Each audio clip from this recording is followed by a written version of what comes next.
capitalism and at the same time are anti-capitalism in the sense of we need to I'm so sorry, but a company that made their founder a billionaire can never be anti-capitalist. Truth be told, an 83-year-old cis white man who throughout his lifetime has accrued and hoarded excess wealth by exploiting low-wage workers and continues to do so is actually sorely incapable of reimagining capitalism. Just shared with you a clip from Patagonia's social media where they're doing this series of videos under the campaign of Patagonia propaganda or propaganda Patagonia. It's another shtick they're doing of trying to be like rebellious or something. No company can be perfectly sustainable inside of capitalism, but no company is as good as painting themselves as one of the good guys as Patagonia. Patagonia's consistent and cheesy effort to build a brand around being rebellious, ethical, and just, when it has failed so miserably to connect the dots between social, racial, and climate justice, invites loud criticism. Black and Indigenous leaders have asked, where was Patagonia during Standing Rock? Where was Patagonia during Ferguson? Where was Patagonia during Flint? Patagonia only became slightly overtly political, or political in the neoliberal sense, when we as white people started noticing that our interests and human rights were being threatened by the Trump administration. So for once, as white people, we were feeling scared about our rights and our freedoms in this country, and that's when Patagonia started saying shit. And we realized that the US government in general isn't and was never here to truly protect us in the first place, or anyone. Still, Chouinard believes that the current order of the United States is the way to end the climate crisis, that we can still work from the inside, which is why he created a 501c4 instead of giving away his money. He wants to influence politicians. He wants to do it from the inside.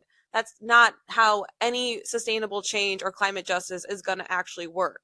We need abolition. We need land back. We need reparations for Black people. Those are the solutions to the climate justice crisis. According to an article in The Guardian, when he was published in an article about being one of the world's richest men, he said he was angry. He was mad. He was mad. He was, quote, really, really pissed off because he's a reluctant businessman. This article says that, quote, for Chouinard, it was a sign he had failed in his life's mission to make the world a better and fairer place. And I would say, yeah, you fucking failed. You fucking failed at that, Chouinard. You still are failing. And you're about to die, and you're on your deathbed, and yet you still haven't given your money away. And yet you're still hoarding all your wealth. And you decided to hoard your wealth your whole entire long life. You got to give up the shtick that you're a dirtbag. You're not a dirtbag. You're not a dirtbag. And we don't care that you ate cat food. That's disgusting. That's gross. No one was making you do that. You didn't have to do that. So stop. Just stop. Stop with the shtick. Oh, I'm holier than thou.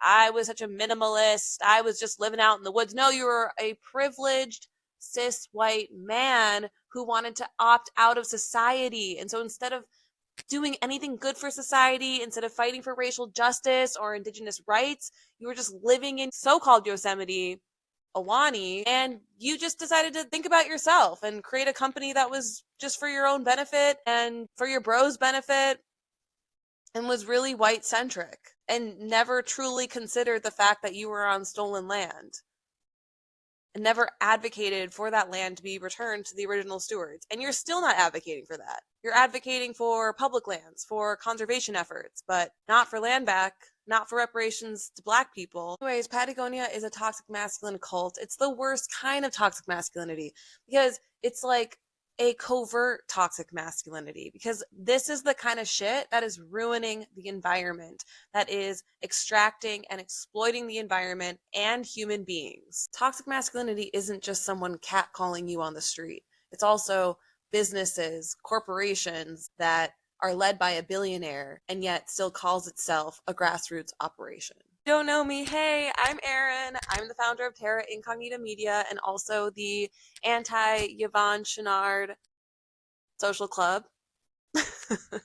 So if you want to learn more about this and you want to learn more about the ins and outs of how toxic masculinity shows up in the outdoor industry, you can go to the link in bio and download our free resource, our free PDF. And also you can subscribe to our email list at terraincognitamedia.com and follow along for more, because this is just the beginning. Calling out billionaires and reluctant billionaires and grassroots billionaires and ethical billionaires. Well, guess what? They don't fucking exist.